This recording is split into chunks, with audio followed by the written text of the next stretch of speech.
ਸੋਚ ਤਰਾਟਾਂ ਪੈਣ ਨੀ ਮਾਏ, ਸਾਹ ਵੀ ਔਖੇ ਲੈਣ ਨੀ ਮਾਏ।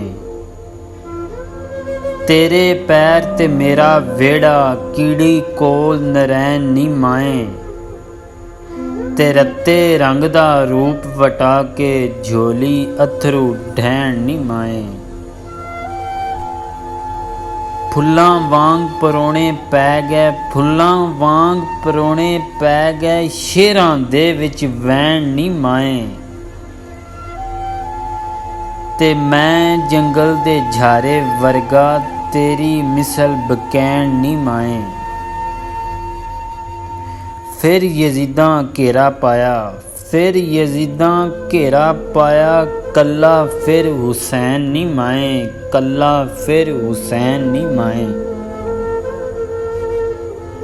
ਸ਼ਾਮ ਤੇ ਕਰਬਲ ਇਹ ਦੱਸਿਆ